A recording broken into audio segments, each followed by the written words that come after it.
this is the first time in a few years that I felt like maybe we'll be alright. And if you like it like that, then it's just this way at the Dim Carnival.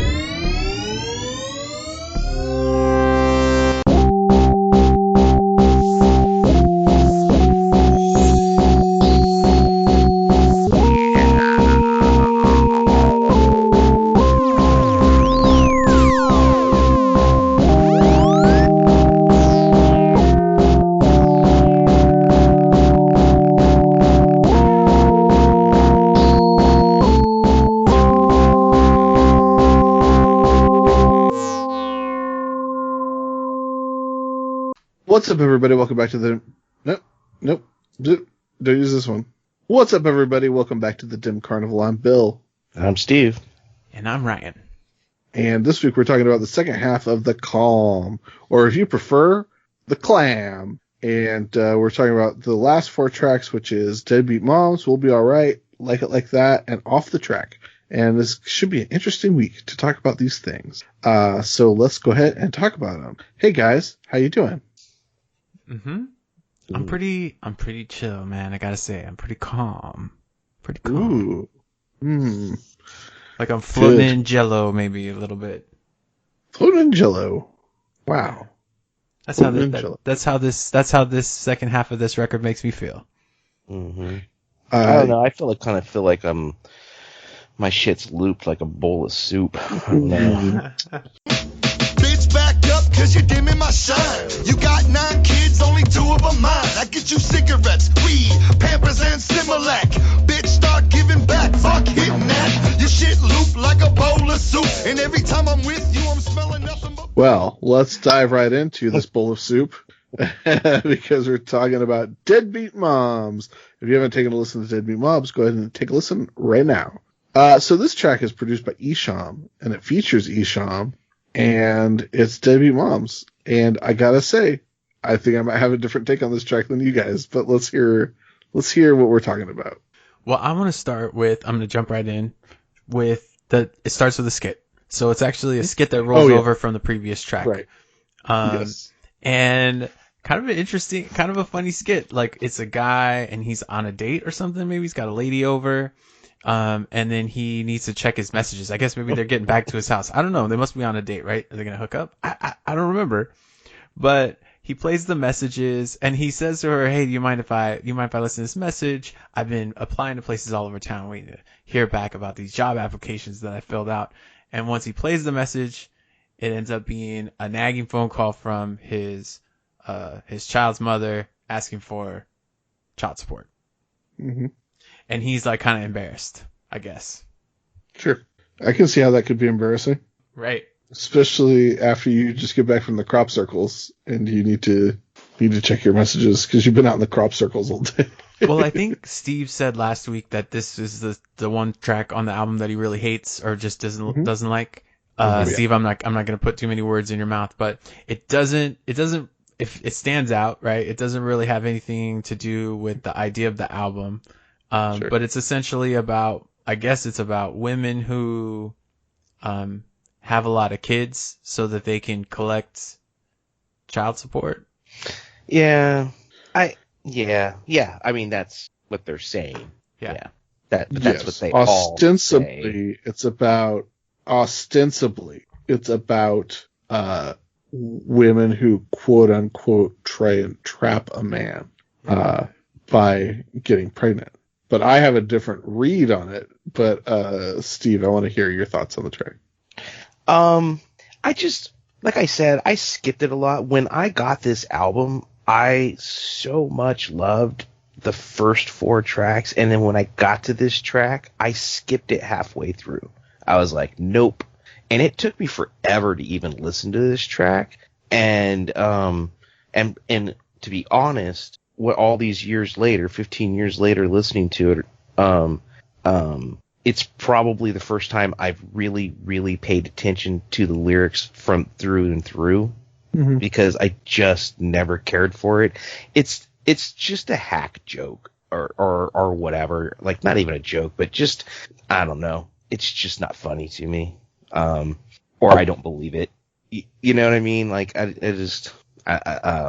don't believe being trapped. I mean, I like, even like, there's a line where Shaggy's like, man, like, instead of having, like, I'm paraphrasing, but instead of having sex, you should have just had her jack him off. Like, instead of saying I shouldn't have ever interacted with this person, he still wanted a sexual encounter with them, but just a hand job versus action. You know what I mean? It's just, I don't know. Never cared for it. It's to me, it's a sex song in a way, and you know how I don't like those songs very much. So I don't have much to say, and I don't want to rag on it too much. Steve, do you not like the part where he goes, baby mama, baby mama, baby mama, fuck off? I'm not saying that, like, Shaggy doesn't make me laugh. I mean, sometimes, I guess. I mean, yeah, that's funny the way he does that, but no, I don't know that I'm listening to it. It's funny thinking about it, but if I'm listening and I've made it to that far in the song, I know it doesn't make me laugh, or I'm not like, huh. Yeah. Okay. I want to hear what you think about it, Bill, but before we go there, so like, you know how sometimes, so like, do you ever think about something like a little kid getting hurt and it makes you laugh really hard?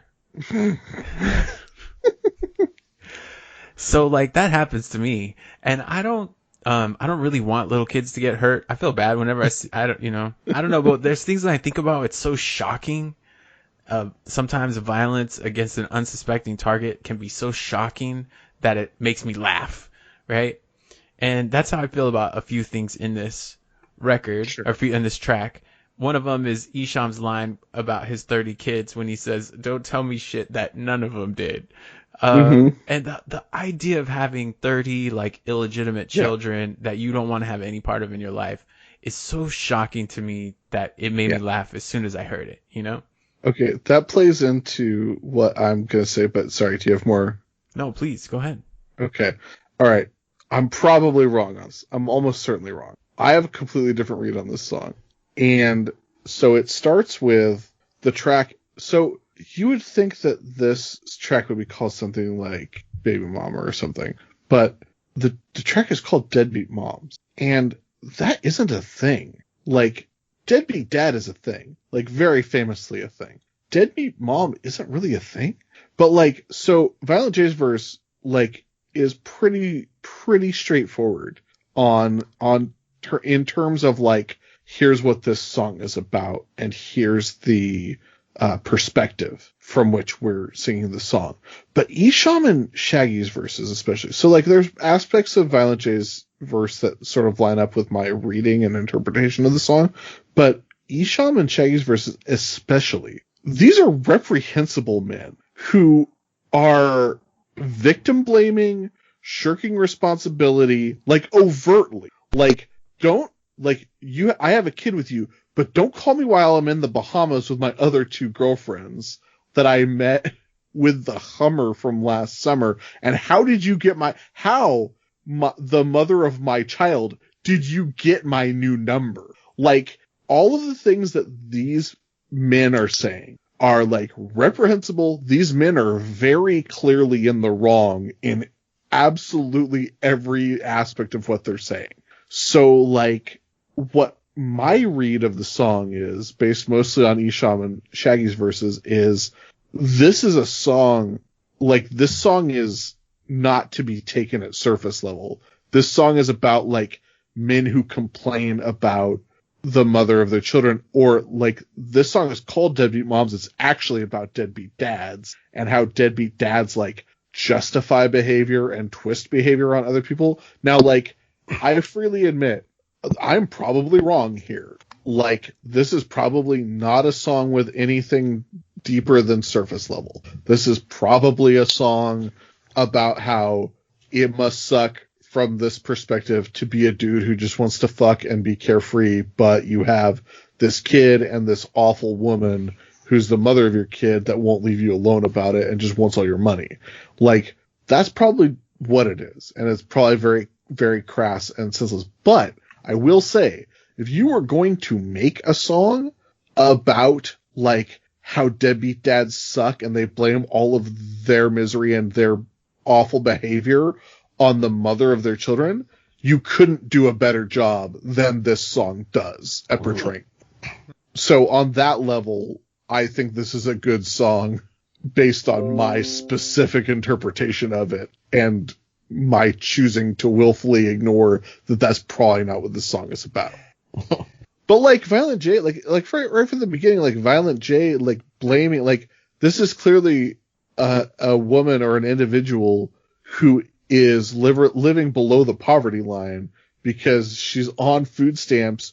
And he's like, and you still want child support from me? Like, that's fucked up. Like, I know, like, the read is supposed to be like, oh yeah, welfare queens and like women, like people like that, like the fucking Republican talking point of like, oh, everybody just wants free handouts. That's all they want. But like Violent J talking about like he has a child and a responsibility, and he's left this woman who's impoverished. And he's like, oh, and she still wants child support from me? Pfft. That's kind of interesting because as characters, as rappers, they're painting themselves as these like big shot, these big like flamboyant baller types that have money that people want to get. But also as artists, as individuals, they grew up poor and a really who like imagine, you know, as somebody that qualifies for all this bonus extra financial help, you know, social help because they have a kid.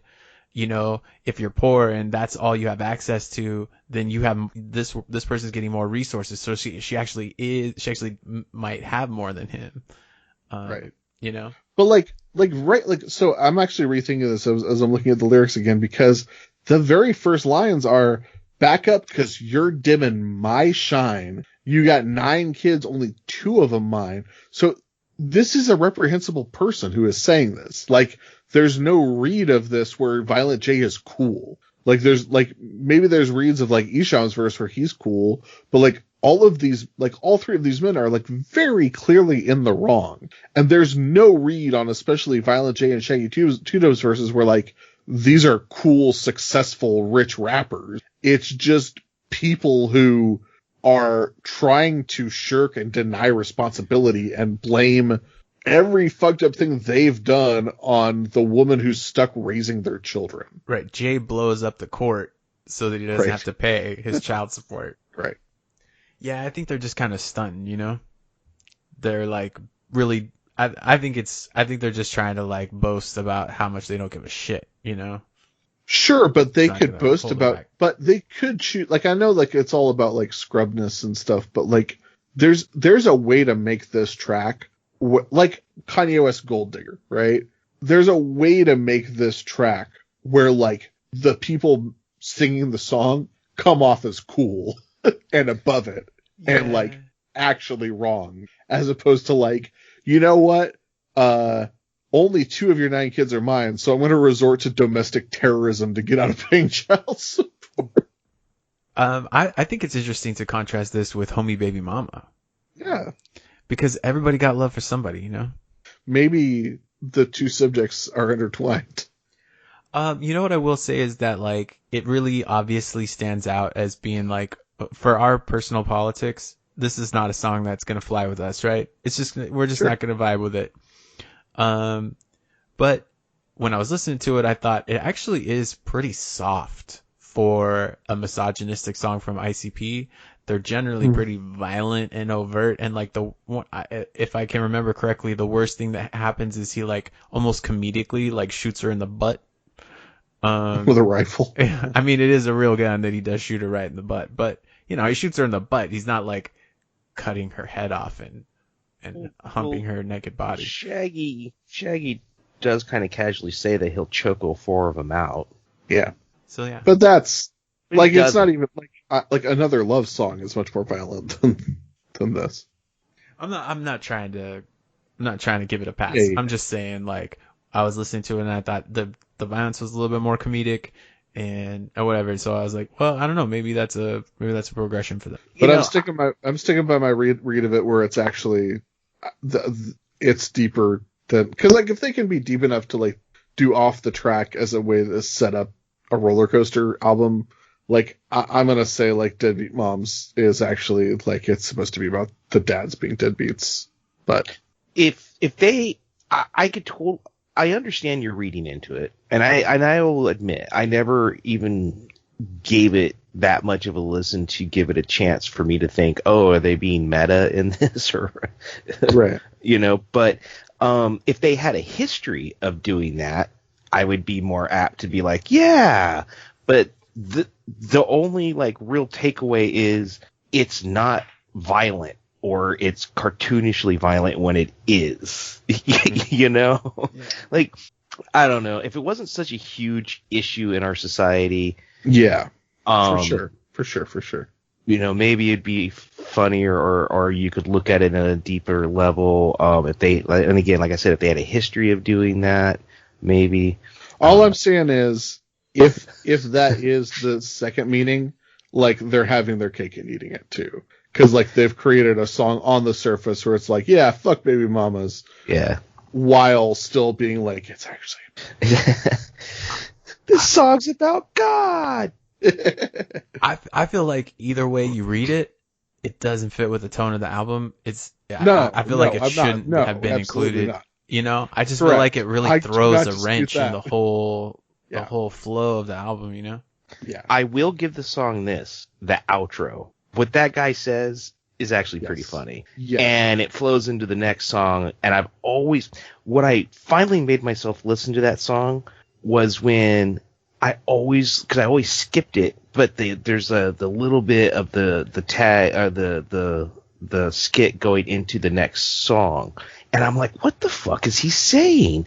And so finally, when I listened to the outro of that song, I'm like, oh, because I love the next song so much. So, and then just rereading the outro and the lyrics is still very funny to me. That actually is funny.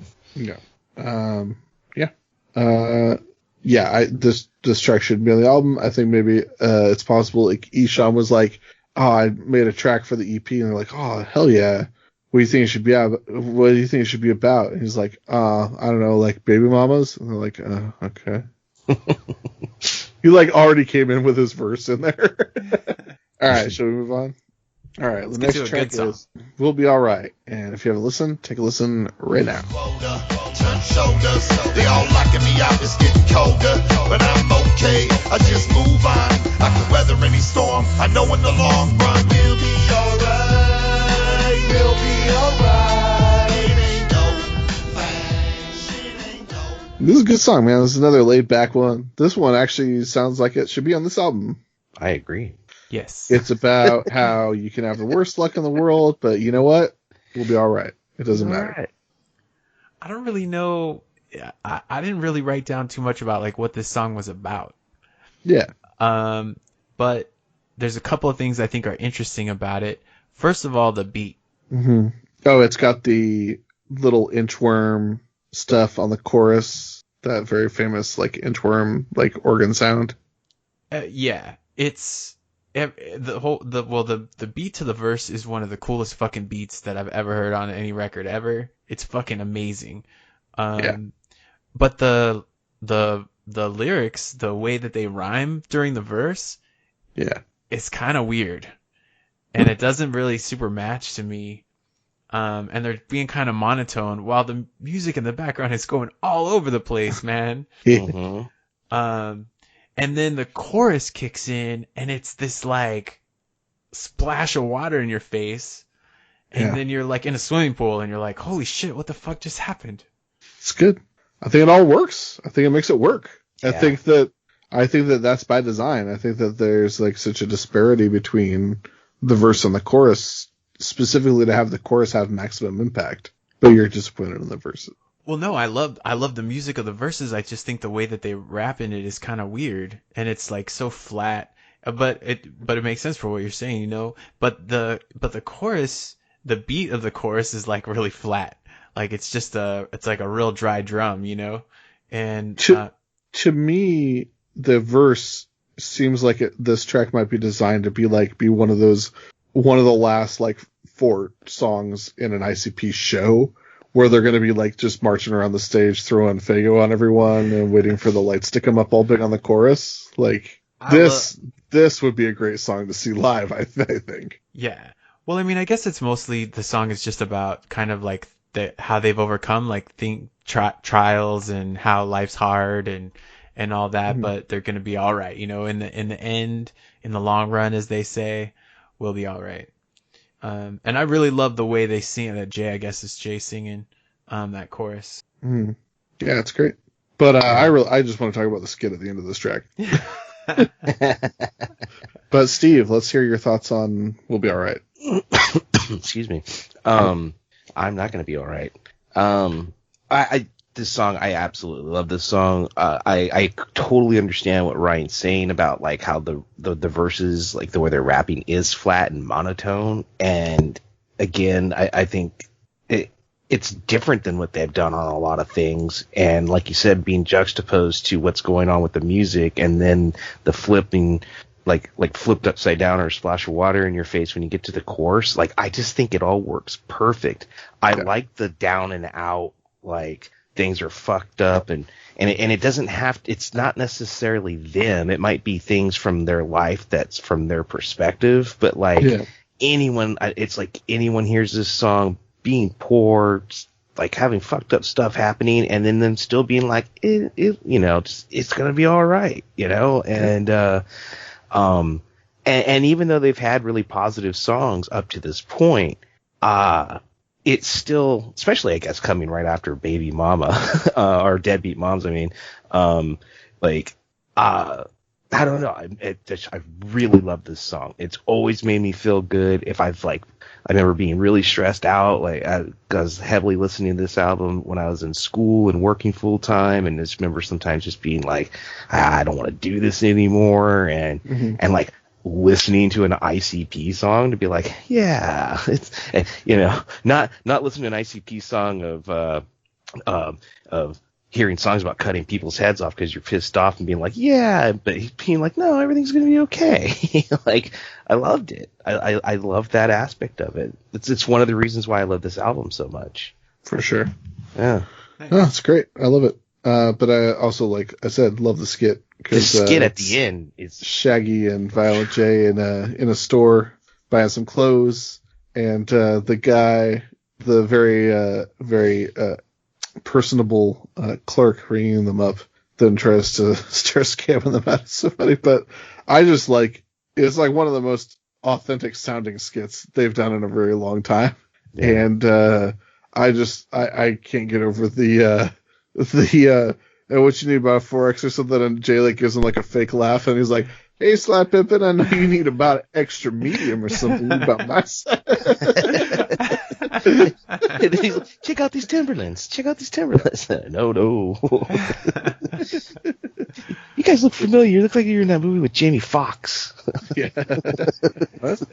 That guy's completely incredible. Violent J and Shaggy don't say hardly 2 words in the entire skit. That guy carries the whole thing. He's amazing. Yeah. It's amazing. And I love it, too, the way he says when he's just like, I'm just trying to be all like you, you know? Trying to be a big dog. and then Jay is starting to get pissed off at him. He's like, what? Just give me fucking money. And he's like, yeah, give man. Me some shit. Yeah, just give me like 200. You know, he's like, doesn't even lose his cool, you know? It's so great. Yeah, I'm just trying to grow up, too. Right? You owe this motherfucker balling. I love it. What I love is how it ends and the Yes. first verse of the next song. Yes. And so let's talk about it. Let's talk about the next track, which is Like It Like That. If you haven't taken a listen, take a listen right now. I'll ride a fucking pogo stick all over your face with Shaggy on my shoulders, adding to the weight. We like it like that. Fuck you. We like it like that. So fuck y'all. We love all hoes, skinny old hoes, big bald hoes. Yeah.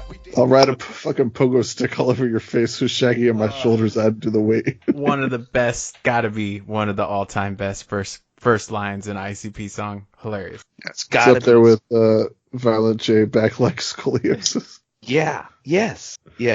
I have a story No, about Violent this. J and I'm back like a vertebrae. Sorry. My bad. I know I'm all going along with your wrong take on it. Back when I would try to show people ICP stuff, I showed just a few select people the song Will Be Alright, because I was like, this is a cool song, and they're like, yeah, this actually is a cool song. It's like a rap song that people would listen to.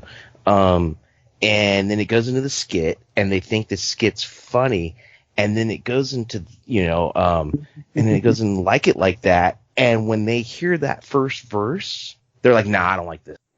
And I'm just like, why? And they're just like, and then I'm like, then when I start really visualizing what it'd look like to pogo stick on someone's face with another person on your shoulders, adding to the weight, like, I'm like, yeah, it's brilliant. Why don't you like that? Yeah, just like the just thinking about, like, I'm picture, like, I'm like, every time I try and picture Violent J on a pogo stick and then Shaggy on his shoulders, like, I can't actually picture the humans. I have to picture a cartoon version of it. Where, like, it's a cartoon version where, like, Violent J is all, like, really enormous, and, like, Shaggy's, like, a little, like, it's like Spike, the bulldog, and his friend. Yeah. I definitely pictured a B movie, like, Toxic Avenger quality effect. Smash. I was going to say, I always think of the kid's head getting ran over, and then they take the pictures. They smash that kid's head. Such a first time I saw that, I was like, yes. Oh, I died. I was like 13. But this is such a good song, and, like, again, like, Deadbeat Moms is, like, the one blip on this whole album. I mean, Rosemary a little bit too, but, like, everything's so chill and so, like, focused on, like, positivity. Like, even this song is like, yeah, we're fucking lame and we like stupid stuff, but you know what? Fuck you, because we like it. So fuck y'all. And they even say it positive. Yeah. It's like a happier version of Fuck the World. Basically, yeah. I also like the sometimes my dome feels like a cherry bomb, and then Shaggy says, I gotta pound his fucking head with a hammer to keep him calm. And then that wicked cut. Get him. And I am assuming that Shaggy doing the scratching in this. Didn't you guys? It's gotta be, right? It's gotta be. Well, that's what. Is it Shaggy? Because I think he does a pretty good job on this one. Yeah. Sure. But it just sounds like Shaggy. Well, but actually that exact scratch that Steve just pantomimed or whatever, it's like the exact same technique from Southwest Song. It's a different sound, but that, like, he does the same thing in Southwest Song. Same technique. For sure. Oh my goodness. Yeah. We'll all be singing that Southwest Song. There's some great lines in this song.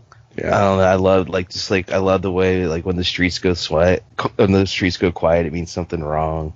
Standing on the corner, sipping on something strong. It's the imagery of that shit. I don't know. It's just super cool. The whole track is just super chill. Like, it doesn't matter what the imagery is that they're talking about. The vibe is like we're chilling. And it's like that perfect tone. Yeah, just great. Everything that they say feels like fucking just rolls out. It's great. They're so deep underground. Shaggy chopped the devil's tail off. I think that's brilliant. I like when Jay says that they get thrown out the doors. Yeah.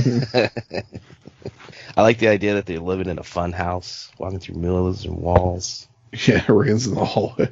Yeah. Yeah, love it. Yeah. Should we move on? Do it. All right, it's time for the last track on the album. So let's talk about Off the Track. If you haven't listened, take a listen right now. It's a storm coming brewing up ahead with black rain. It's hot as it can get. We off the track, off the track, off the track. Falling freely. Dip on back, flying with me.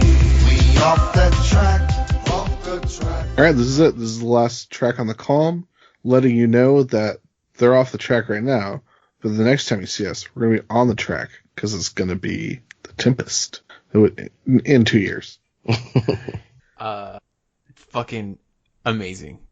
Yeah. Amazing This song. is like a remarkable and admirable show of restraint for ICP to have an anthemic final track on an album that is this good, that is under 4 minutes long. I wrote nice length outro. Boom! They fucking nailed it. Mm-hmm. They did.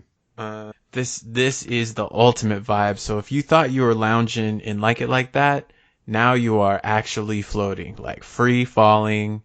it's some really incredible vibe that they pulled off with this. And I don't know if that's just me, but it feels like they really captured that floating, falling. It's like, it's really soft. And it's just amazing, like, feeling atmosphere that they created with this song. Yeah. So you can actually finally feel exactly what they're talking about way back on the first track. Yeah. Yeah, it's great. It's ethereal, it's chill, it's fun, and yet it's still aggressive. And it also has a Gallagher shout out. One of my favorite things about it is that even in, so like, trying to think of an example, but anyways, I'm not gonna be able to think of one. But in my best assessment, Shaggy doesn't generally get really emotional. Mhm. Like, he's okay being angry, but if it maybe calls for a serious emotion from Shaggy, I think he generally like makes a joke. Mhm. But in this one, I feel like he reaches a level that we don't really see him often, a level of sincerity. Mhm. And it's really like, novel. And so when I finally got to his verse, I was like, oh, he was like taking it seriously, and I kind of felt myself thinking like, wow, he usually backs off from stuff like this, but he's really like in the cut. Mhm. And I just really enjoyed that. I thought it was cool. Yeah, he ate Lucky Charms off the Milky Way. Well, the line right before that is what my favorite line in the entire album, when he says something about like grabbing a shooting star and keeping it in a peanut butter jar, and then he I caught takes a it. shooting star inside a peanut butter jar. Yeah. We bring it to the vocal booth and beam out like quasars. Fuck yeah, dude. Yeah. That's my shit right there. I love that.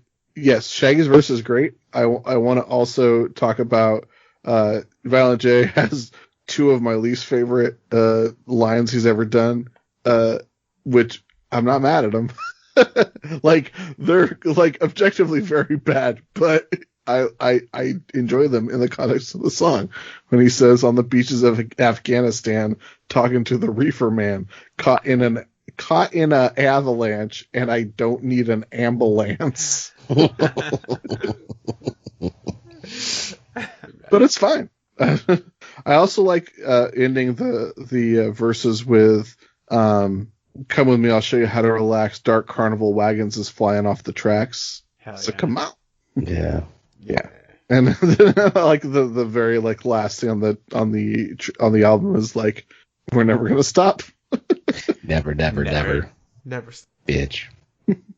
Because as we mentioned, this is the calm and the tempest exist outside the Joker's cards, but this was between, like, they finished up the first deck of Joker's cards, which everyone thought was going to be the apocalypse or mass murder or whatever, Jonestown, and they were like, psych, we're Christians, and then they not Christians, but like, psych, we're spiritual, and then they finished up the Joker's cards with Hell's Pit, and then they're like, all right, now it's the calm before the storm, we're just going to chill, and then the Tempest, and then we're going to go right back at it, and we're going to go 6 more Joker's cards, and then you know what? Fuck you, we're going to do 6 more Joker's cards. We're never going to stop.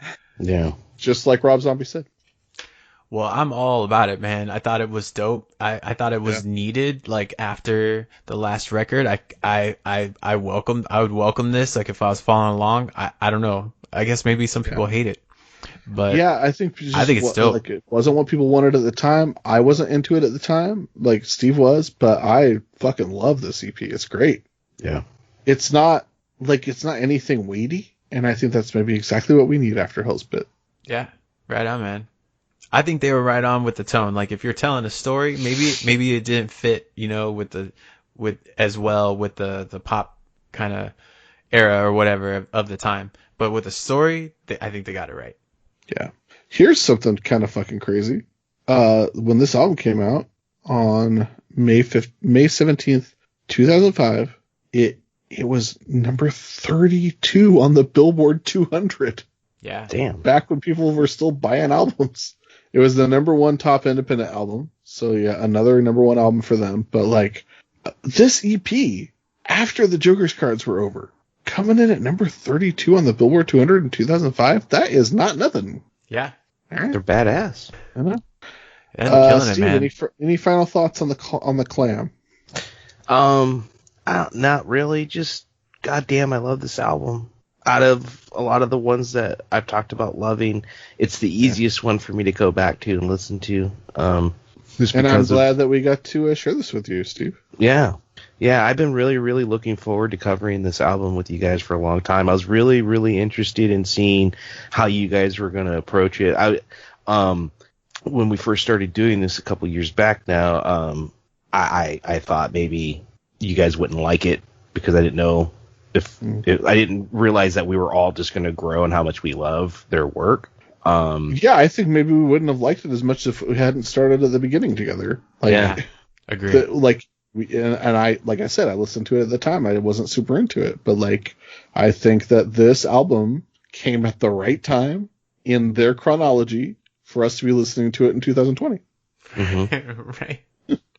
Yep. They made it all for us. Mm-hmm. It all worked out.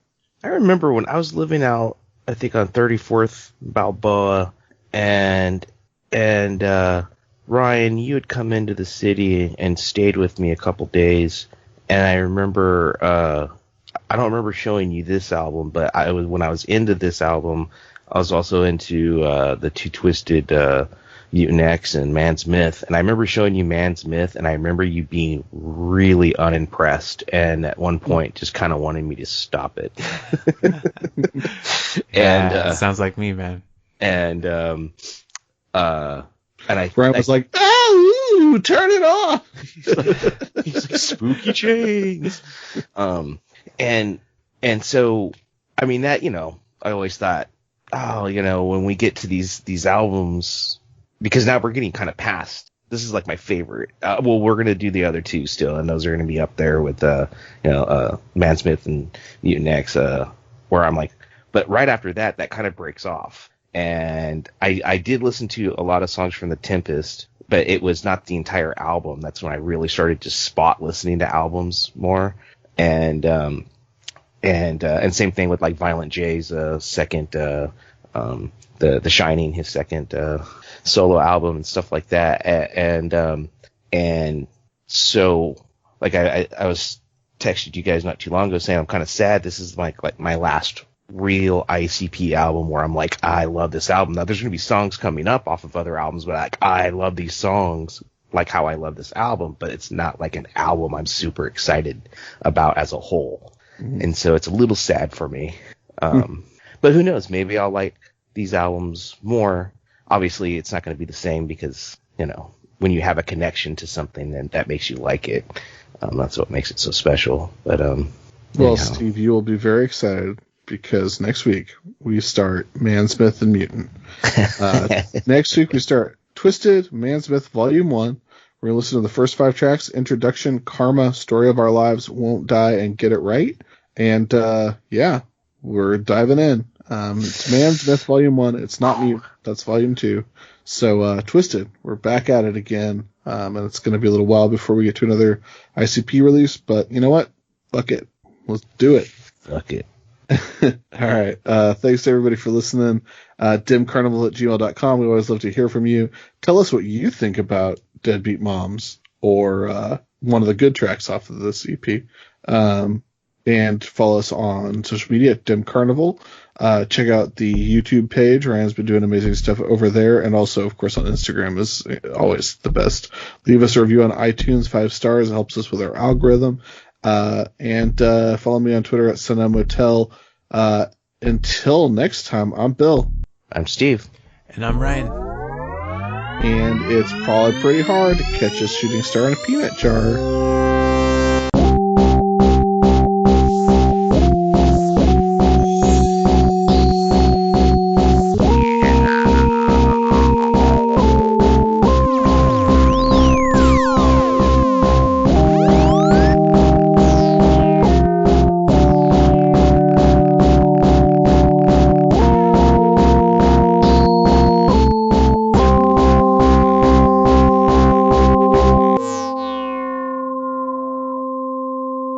peanut butter jar. Well, not a peanut jar, because a peanut jar is, you know what those are filled with?